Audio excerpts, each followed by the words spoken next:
Yang saya hormati Ibu Sri Mulyani Indrawati, Menteri Keuangan Republik Indonesia, the Iron Lady of Indonesia. Bapak Abdul Azwar Anas, Menteri PAN RB Republik Indonesia, para pejabat eselon 1 di Kementerian Keuangan, Bappenas, dan seluruh kementerian lembaga yang hadir pada hari ini, serta yang mewakili Komisi Pemberantasan Korupsi Republik Indonesia. Assalamualaikum warahmatullahi wabarakatuh. Salam sejahtera bagi kita semua. Om Swastiastu, Namo Buddhaya, salam kebajikan.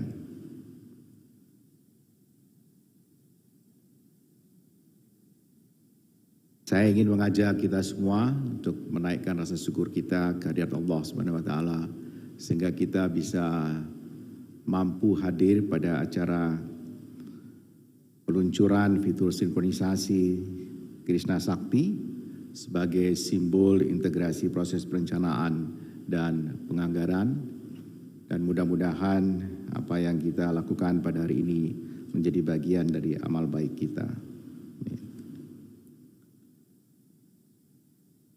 Saya memberikan sambutan Bu Menteri, pidato. Jadi katanya bukan presentasi. Karena katanya tidak disediakan untuk presentasi, begitu. Oh, kalau begitu ya pidato saja. Jadi karena itu saya agak cemburu karena Pak Menteri tadi melakukan presentasi. Tapi sah saja karena Pak Azwar Anas itu dulu anggota saya. Seperti sampaikan pada Bu Menkeu bahwa beliau dulu adalah anggota Panggar juga, panitia anggaran, ketika saya pimpinan, salah satu pimpinan pada waktu itu. Dan Bu Menteri adalah Menteri Keuangan. Saya suka mengistilahkan beliau adalah bola bekel, karena loncatnya cepat sekali.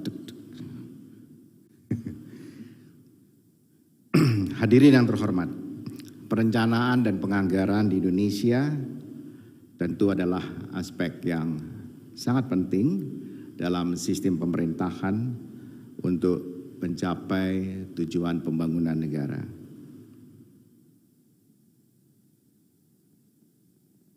Dalam pelaksanaannya, proses-proses ini memainkan peranan yang demikian penting untuk mengantarkan dan memastikan alokasi sumber daya kita yang terbatas itu tercapai secara efektif.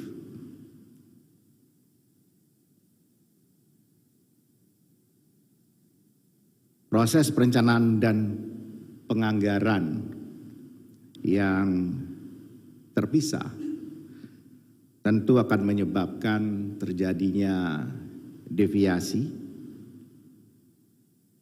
Sebagai contoh, misalnya pembangunan pengolahan limbah B3 dibangun, tapi kemudian jalan akses menuju lokasi itu tidak ada, dan seterusnya. Sebenarnya banyak contoh seperti ini di dalam, utamanya kalau kita melihat dalam konteks yang lebih luas dalam rangka rencana kerja pemerintah yang bagian dari rencana RPJMN 5 tahunan kita.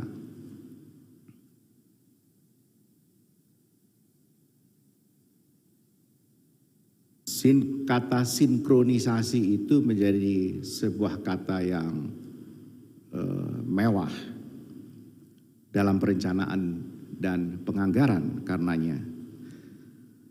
Karena koordinasi yang lemah dalam proses perencanaan dan penganggaran, sehingga integrasinya tidak terbentuk. Tentu ini akan berdampak pada alokasi yang dianggarkan dan seakan-akan tidak mencerminkan prioritas yang dirumuskan dalam rencana pembangunan.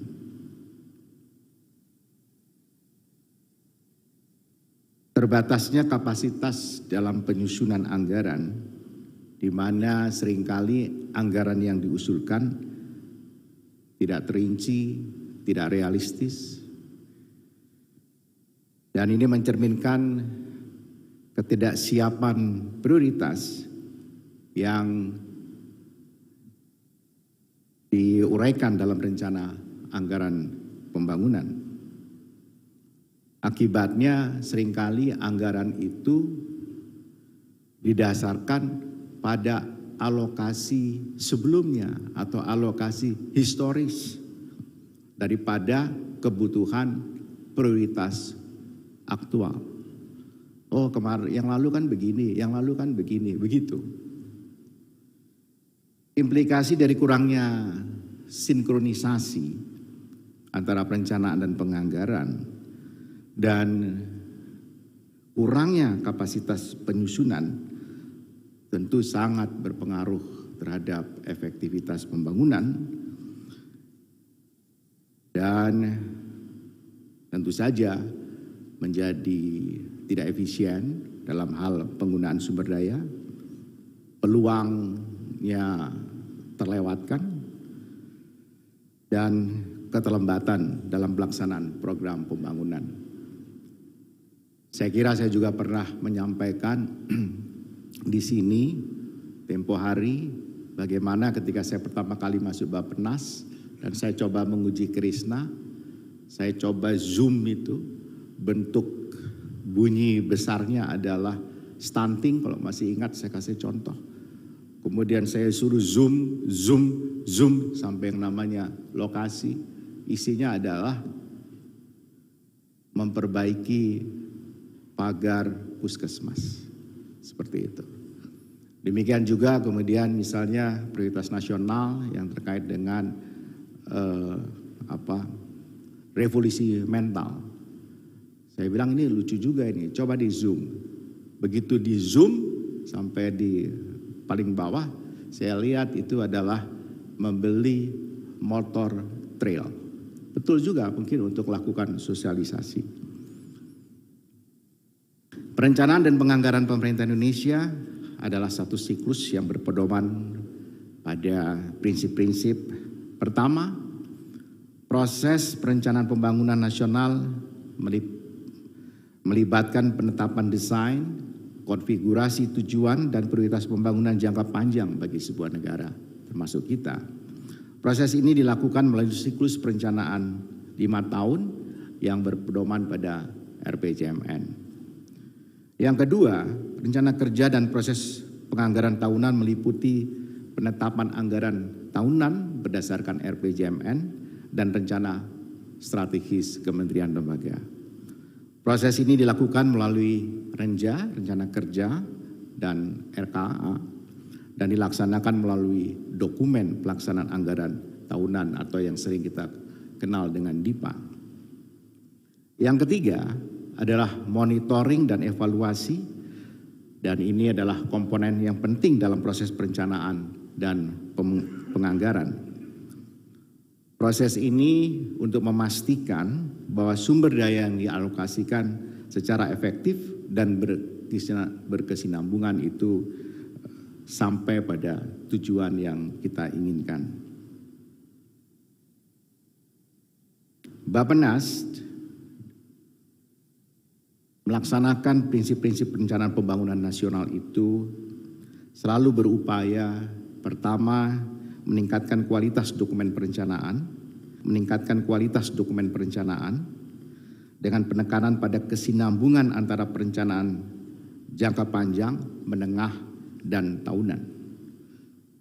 Jadi biasanya 5 tahunnya ada, 1 tahunnya sudah mulai ada deviasi, kemudian habis itu penetapan di alokasinya nggak ada. Yang kedua, memperkuat koordinasi antara pemerintah pusat dan daerah. Yang ketiga, meningkatkan transparansi dan akuntabilitas proses perencanaan dan penganggaran. Yang keempat, meningkatkan pemantauan evaluasi pelaksanaan anggaran. Semua ini kita lakukan untuk memastikan bahwa dokumen perencanaan telah disusun dengan komprehensif dan selaras dengan prioritas pembangunan serta dapat dipertanggungjawabkan secara saintifik. PP 17 tahun 2017 tentang sinkronisasi proses perencanaan dan penganggaran pembangunan nasional mengamanatkan Bappenas dan Kementerian Keuangan untuk mensinergikan perencanaan dan penganggaran tahunan. Hal ini bertujuan untuk memperkuat pengendalian program pembangunan untuk memastikan program pemerintah direncanakan dan dianggarkan secara efektif. Hadirin yang saya hormati, upaya untuk pelaksanaan integrasi sistem perencanaan dan penganggaran dan pengendalian pembangunan, kemudian kita sepakati bersama pada waktu itu dalam nota kesepahaman yang berfokus pada efisiensi proses perencanaan dan penganggaran dan penguatan pengendalian pembangunan mulai dari tahap perencanaan, penganggaran, dan pelaksanaan.